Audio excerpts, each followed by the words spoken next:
এই পাহাড়কে ছেনি হাতুড়ি দিয়ে শুধু ওপর দিক থেকে কেটে এই স্ট্রাকচারটা করা হয়েছে। এই যে পাহাড় দেখুন, এই পাহাড় কেটে করা হয়েছে। এই যে বড় কমপ্লেক্সটা দেখছেন, যার ভেতরেই সব পৃথিবীর সর্ববৃহৎ মনোলিথিক স্ট্রাকচারের কৈলাস মন্দিরটা আছে, এইটার ব্যাকআপ দিয়েছিলেন রাষ্ট্রকূট রাজা কৃষ্ণ ওয়ান। বন্ধুরা, ইলোরা গুহা ভ্রমণ পর্বে আমরা গত পর্বে দেখিয়েছিলাম খুব নিখুঁতভাবে 16 নম্বর গুহাটি বা কৈলাস মন্দিরটি। আজ দেখাবো 15 থেকে 1 নম্বর গুহা অবধি হিন্দু ও বৌদ্ধ গুহার সংমিশ্রণটা। আসলে এই কমপ্লেক্সটা এতটাই বড়, হাফ বেলায় বা একদিনে যদি আপনি দেখতে চান, ভালোভাবে কিছুই বুঝতে পারবেন না বা দেখতে পারবেন না, শুধু পাথর দেখাই সার হবে। খুব খুঁটিয়ে মন্দিরগুলো দেখতে গেলে 1 থেকে 2 দিন আপনার লাগবেই। আজ রইল এই সিরিজের দ্বিতীয় পর্ব। এই কমপ্লেক্সটা খুব বিশাল। এই দিকে দেখছেন যতদূর পাহাড় যাচ্ছে, এই দিকে থেকে শুরু করে এই পাহাড় হয়ে ওই যে দূরে পাহাড় দেখা যাচ্ছে, ওই দূরের পাহাড় অব্দি 34টা গুহা এত দূর ব্যাপ্ত। মানে কৈলাস গুহা দেখার পর অন্যান্য গুহাগুলো দেখা খুব মুশকিল। আর ইলেকট্রিক ভেহিক্যাল চলে ভেতরে, কিন্তু 2 কিলোমিটার দূরে শুধু জৈন গুহার জন্য। এমনি গুহাগুলোতে হাঁটতে হবে আপনাকে, হেঁটে হেঁটে কিন্তু দেখতে হবে।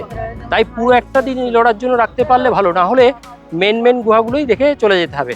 এই যেমন আমরা 16 নম্বর দেখে এখন হাঁটতে হাঁটতে আসছি, আপনার 15 নম্বর এসে পৌঁছালাম। এই 15 নম্বর গুহা, এই 15 নম্বর গুহায় ওঠার রাস্তা সবগুলো এরকম পর। এবার এইদিকে গুহাগুলো যেতে হবে। চলুন 15 নম্বরে গিয়ে দেখি কি আছে।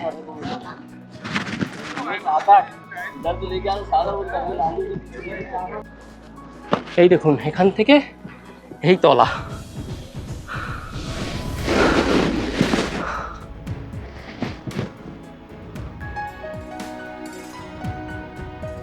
ইলোরা গুহা কমপ্লেক্সের বিখ্যাত 16 নম্বর গুহা বা কৈলাস মন্দিরের পাশের গুহাটাই হলো 15 নম্বর গুহা। এটি দশাবতার গুহা নামেও পরিচিত। অনেকগুলি সিঁড়ি ভেঙে যখন এটিতে এসে পৌঁছালাম, দেখলাম এটি একটি হিন্দু গুহা মন্দির। 8ম শতকে রাষ্ট্রকূট যুগের তৈরি এই গুহাটি মনে করা হয় দ্বিতল গুহা। তলাটি খুবই সাধারণ, বিশেষ কিছু স্ট্রাকচার নেই, তবে দ্বিতলটা খুব সমৃদ্ধ। এখানে দ্বিতলে বিষ্ণুর বরাহ অবতার, নৃসিংহ অবতার, ব্রাহ্মণ অবতার প্রভৃতি রূপের চিত্রায়ন রয়েছে। শিবের নটরাজ রূপ, বিভিন্ন দেবদেবী ও পৌরাণিক কাহিনীর দৃশ্যও দেখা যায়। গুহার গর্ভগৃহের কেন্দ্রে রয়েছে শিবলিঙ্গ।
পনেরো নম্বর গুহা দেখে আমরা চলে এলাম তার পাশে 14 নম্বর গুহায়। এই গুহাটির নাম রাবণ কি খাই। প্রথম দিকে এটি বৌদ্ধ গুহা হিসেবে নির্মিত হলেও পরে এটিকে হিন্দু মন্দিরে রূপান্তরিত করা হয়। গুহাটা মনে করা হয় 7ম শতকের দিকে তৈরি। এর ভাস্কর্যে শৈব ও বৈষ্ণব কাহিনীর সুন্দর রূপ প্রকাশ পেয়েছে।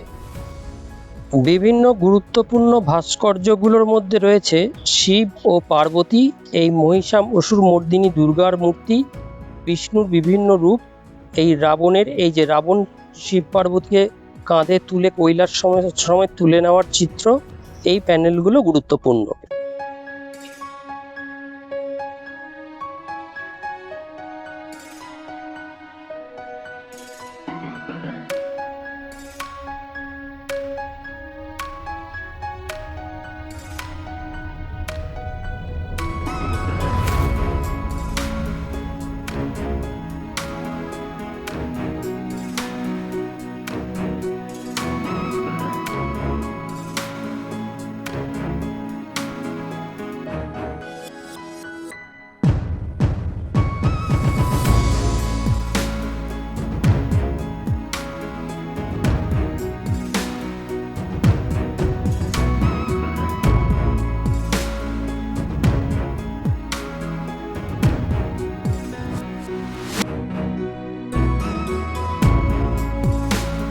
গুহায় সবচেয়ে আকর্ষণীয় বিষয় হলো গুহার স্তম্ভ ও দেওয়ালে খোদাই করা জটিল পৌরাণিক ভাস্কর্য। এগুলো দেখলে বোঝা যায় যে একটি পুরনো বৌদ্ধ স্থাপনাকে পরবর্তী সময়ে হিন্দু ধর্মীয় ব্যবহারের জন্য ধাপে ধাপে পরিবর্তন করা হয়েছিল।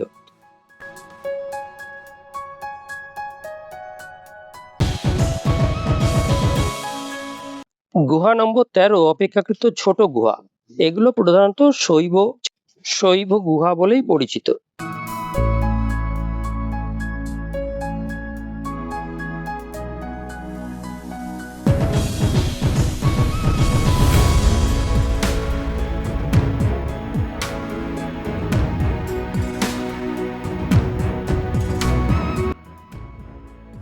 গুহা নম্বর 13 ঠিক পাশেই হচ্ছে 12 নম্বর গুহা।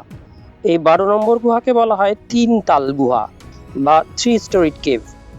এগুলোও এই সময়ের বৌদ্ধ পিরিয়ডের খুব বৃহৎ ও গুরুত্বপূর্ণ স্থাপত্য। মূলত এগুলো 7ম থেকে 8ম শতাব্দীর মধ্যে তৈরি বলে ধরা হয়। ভেতরে বুদ্ধের মূর্তি, বোধিসত্ত্বের ভাস্কর্য ও বৌদ্ধ ভিক্ষুকদের বসবাসের জন্য এগুলো একটি গুরুত্বপূর্ণ কেন্দ্র হিসাবে তখন ব্যবহার করা হতো।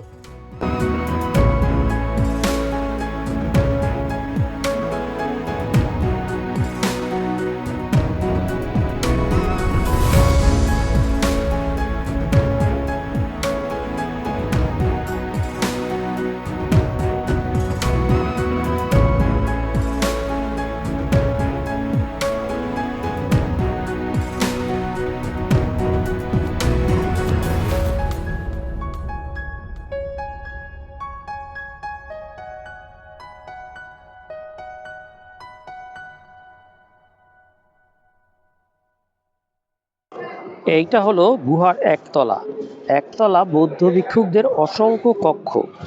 বিরাট বড় বড় কলামের উপর পুরো গুহাটা তৈরি এবং চতুর্দিকে অসংখ্য কক্ষ, তার মধ্যে সুন্দর সুন্দর মূর্তি রয়েছে।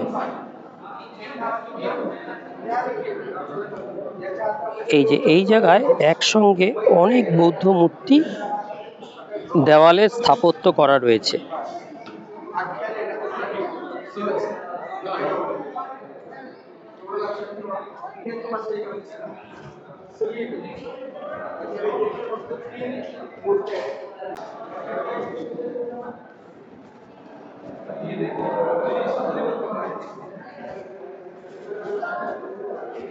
ভেতরে পদ্মাসনে বসা বিশাল বড় বুদ্ধদেব।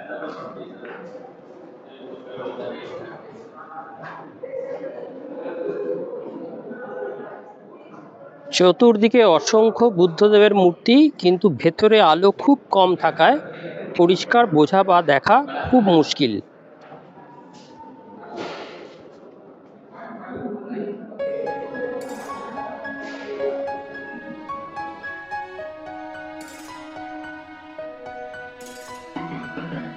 আমরা চলে এলাম 11 নম্বর গুহায়, ইলোরা গুহার 11 নম্বর গুহা। এটি 3 তলা বিশিষ্ট গুহা। যদিও এর নাম দোতাল বা দ্রুতলা বিশিষ্ট, কিন্তু দেখতে কিন্তু বাহ্যিক কাঠামোতে 3টে তলাই লক্ষ্য করা যায়। তবে এটি কম সিঁড়ি ভেঙেই ওপরে উঠতে হয়। এই আমরা 11 নম্বর গুহায় এসে পৌঁছালাম।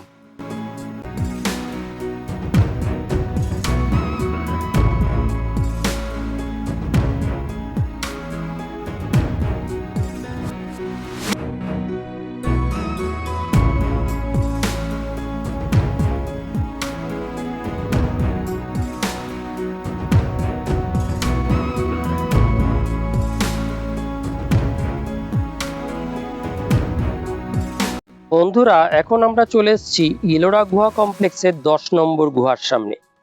অসাধারণ সুন্দর এই গুহাটি 7ম শতকে তৈরি হয়েছে বলে মনে করা হয়। এটি একটি বিশাল চৈত্র গৃহ, প্রার্থনা ও উপাসনার জন্য নির্মিত। ইলোরা গুহায় এই গুহাটিকে বলা হয় বিশ্বকর্মা কেভ।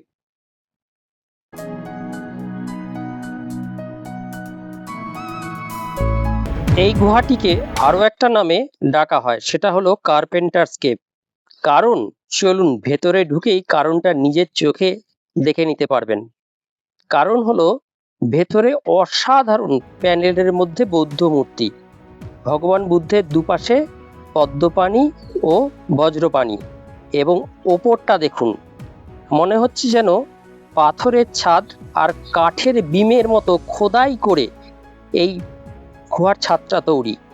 দূর থেকে দেখলে মনে হবে যেন কাঠের বিম দিয়ে তৈরি হয়েছে, সুন্দর করে খাঁচ কাটা কাঠের বিম, যেমন আগে ছাদ তৈরি হতো বাড়ির সেরকম। আর তার চারপাশে জাতকের বিভিন্ন ঘটনা বা বিভিন্ন গল্পগুলো প্যানেলের মাধ্যমে খোদাই করা হয়েছে। এই হচ্ছে ছাদের নকশা, যার জন্য এই কেভটির নাম বিশ্বকর্মা কেভ। আর এই ফিস করে দিলাম ভগবান বুদ্ধের মূর্তিটি, দেখুন কি অসাধারণ, সপ্তম শতকে তৈরি, অথচ মনে হচ্ছে যেন অবিকল আপনার সামনে ভগবান বুদ্ধ জীবিত অবস্থায় রয়েছেন। আর ভগবান বুদ্ধের ঠিক পেছনে আছে একটি বৌদ্ধ স্তূপ।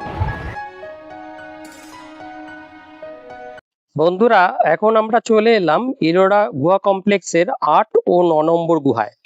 9 নম্বর গুহাটা ছোট বৌদ্ধ চৈত্য গৃহ। এগুলোর নির্মাণকাল 5ম থেকে 6ষ্ঠ শতকে। এটি 8 নম্বর গুহা কমপ্লেক্সে ভগবান বুদ্ধের বিশাল মূর্তি।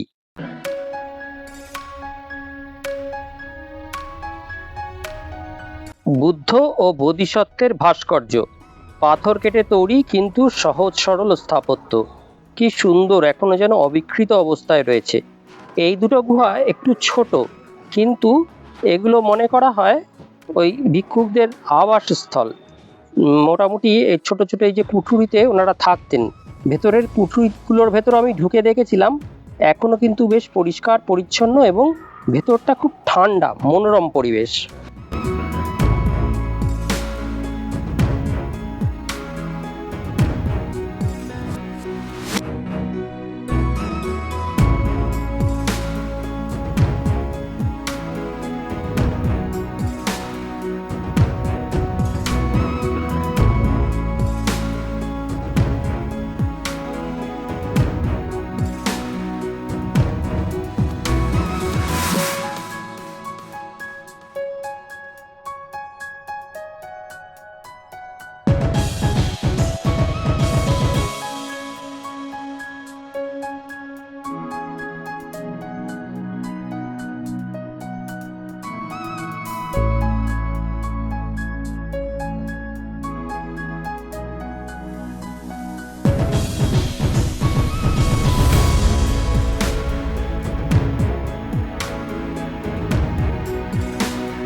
বন্ধুরা, আমরা এখন এসে পড়েছি ইলোরা গুহা কমপ্লেক্সের 6 নম্বর গুহার সামনে। এটি একটি গুরুত্বপূর্ণ বৌদ্ধ গুহা, বিশেষ করে এর ভাস্কর্য ও দেবদেবীর প্যানেলের জন্য। এটি মূলত মহাযান বৌদ্ধদের গুহা। এখানে একটা খুব ইম্পর্টেন্ট জিনিস দেখা যায়, মোটামুটি 6ষ্ঠ থেকে 7ম শতকের মধ্যে এই গুহাটি তৈরি। প্রধান বৈশিষ্ট্য বুদ্ধ মূর্তি, বোধিসত্ত্ব, বিভিন্ন দেবদেবীর ভাস্কর্য। আরেকটা খুব ইম্পর্টেন্ট, আমরা ভেতরে গিয়ে আপনাদের দেখাবো, মহাময়ূরী প্যানেল, যেটা এই গুহার অন্যতম আকর্ষণ। এই মহাময়ূরী দেবী ছিলেন বিদ্যা, জ্ঞান ও সুরক্ষার জন্য বৌদ্ধ দেবী হিসাবে এই সময়ে বিশেষ পরিচিতি লাভ করেন। এই হলেন দেবী মহাময়ূরী।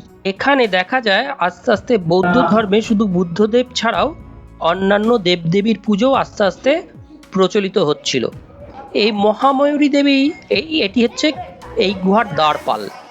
এই মহাময়ূরী দেবীর মূল উপজীব্য যেটা হচ্ছে, এনার হাতে ময়ূরটি থাকা, পাশে ময়ূরটি শুধু অলংকার নয়, ময়ূর সাপ ও বিষ এই দুটোকেই সেবন করতে পারে বলে এনাকে হয়তো এই সময় বৌদ্ধ ধর্মের লোকজন মানে সুরক্ষার দেবী হিসাবে পুজো আর্চা করতেন।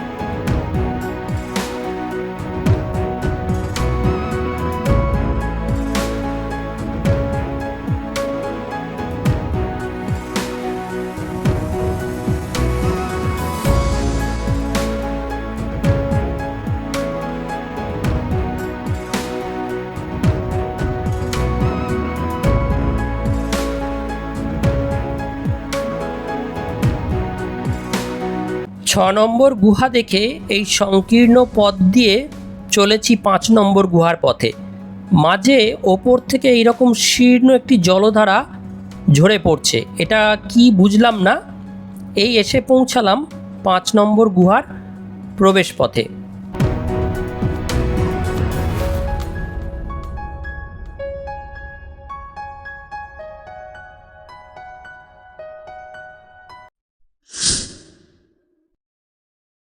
পাঁচ নম্বর গুহাটি ইলোরার গুহা কমপ্লেক্সের সবচেয়ে বড় বৌদ্ধ বিহারগুলোর একটি। এর আরেকটা নাম হচ্ছে মহাওয়ারা। আনুমানিক 7ম শতকে তৈরি।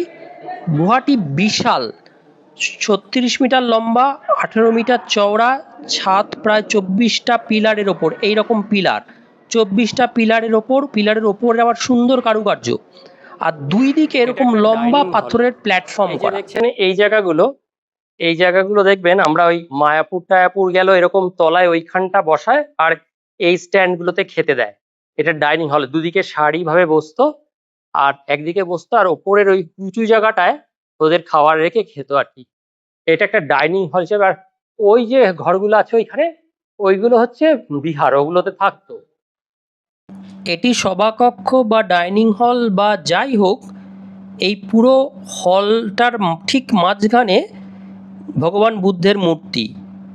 ভগবান বুদ্ধের একপাশে এই অবলোকিতেশ্বরের মূর্তি আছে, তার সাথে দুজন নারী মূর্তি, তারা ও ভ্রুকুটির উপস্থিতি। এটি মানে বোধিসত্ত্ব এবং বৌদ্ধ ধর্মে পরবর্তীকালে নারী শক্তির যে আস্তে আস্তে ক্রমবর্ধমান গুরুত্ব বাড়ছিল, হয়তো তার ইঙ্গিত দেয়। এই ভেতরের কুঠুরিতে ভগবান বুদ্ধ, দুদিকে দুজন বোধিসত্ত্ব আছেন এখানে।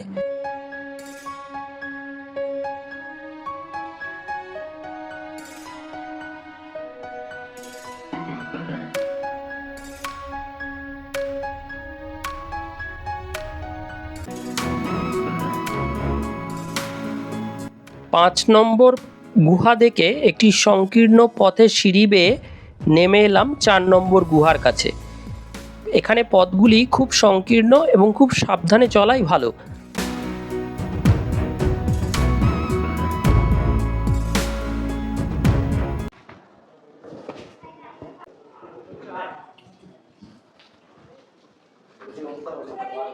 এই গুহাটি অপেক্ষাকৃত কম অলঙ্করণযুক্ত এবং মোটামুটি অনেকটাই ক্ষতিগ্রস্ত হয়েছে। গুহাটি 35 ফুট চওড়া, প্রায় 2 তলা বিশিষ্ট বিহার হিসাবে এটা ব্যবহার হতো।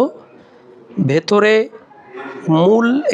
এই মূল গর্ভগৃহে ভগবান বুদ্ধদেব, এক পাশে এই অবলোকিতেশ্বর পদ্মপাণি, হাতে পদ্ম, আর পদ্মপাণির পাশে এখানে দেবী তারা, পায়ের তলায় দেবী তারা, এই ভেতরে ভগবান বুদ্ধের মূর্তি। এই গুহাটিও যথেষ্ট ক্ষয়প্রাপ্ত হয়েছে, কিন্তু ক্ষয়প্রাপ্ত হওয়া সত্ত্বেও এখনো যেটুকু অলঙ্করণ আছে তাও কিন্তু যথেষ্ট দেখার জন্য। আমরা চলে এসেছি এলোরা গুহা কমপ্লেক্সের 3 নম্বর গুহায়। এটিও মহাযান ধর্মের বৌদ্ধ বিহার। হলটি আস্তে আস্তে যেদিকে এন্ট্রান্স আমরা যাচ্ছি, পাশাপাশি এই গুহাগুলি একদম। এসে পৌঁছালাম 3 নম্বর গুহায়।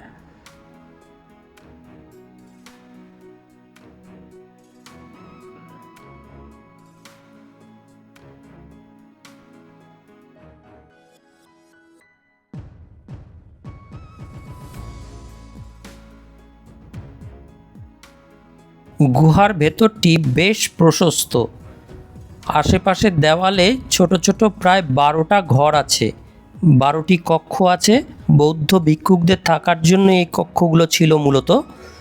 এবং মেন যে গুহার এন্ট্রান্স, যেখানে ধর্মচক্র মুদ্রায় বৌদ্ধদেব আছেন, তার এই এক পাশে এটি হলো মানে অবলোকিতেশ্বর বজ্রপাণি, শিষ্যদের প্রতি ভগবান বুদ্ধের বরাভয় বা অভয় মুদ্রার প্রকাশ। আর অন্যদিকে যেদিকে বজ্রপাণি আছেন দরজার ঠিক অন্যদিকে আছেন অবলোকিতেশ্বর পদ্মপাণি। এই হলো ভগবান পদ্মপাণি, এক হাতে পদ্ম, অবলোকিতেশ্বর পদ্মপাণি। ইনি হচ্ছেন করুণার প্রতীক, ভগবান বুদ্ধের ধর্মের করুণার প্রতীক।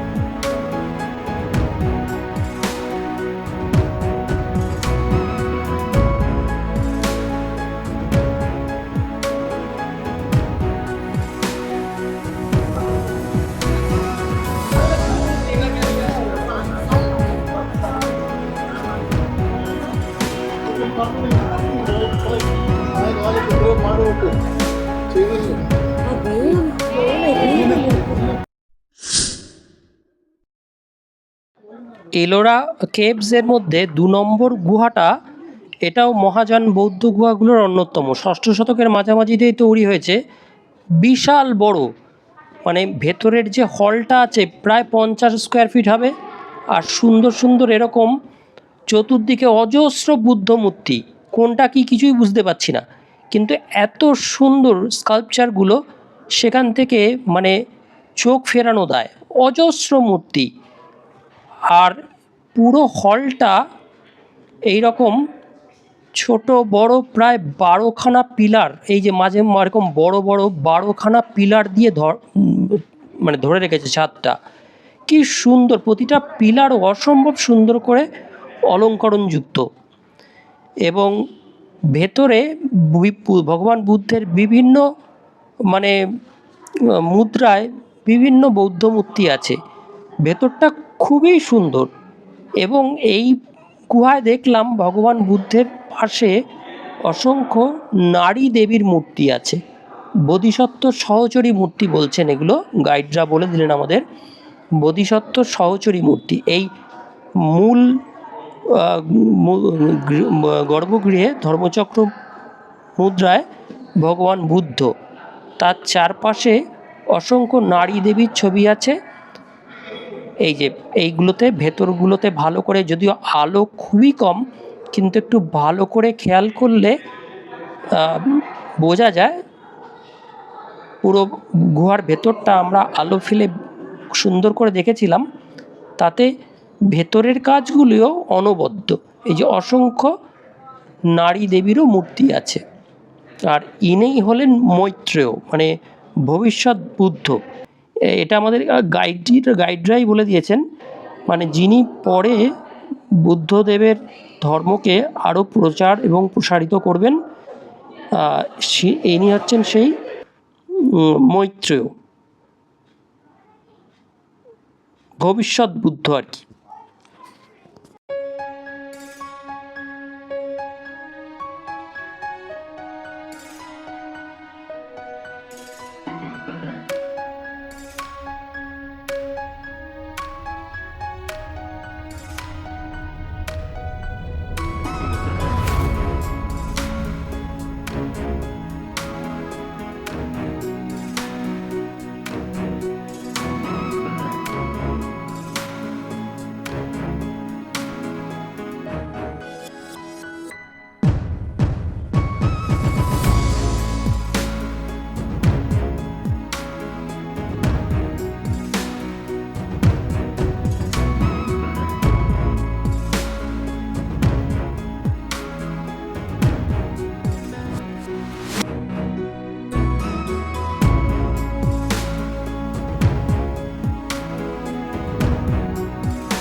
বন্ধুরা, আমরা এসে পড়লাম ইলোরা গুহা কমপ্লেক্সের ১ নম্বর গুহার সামনে।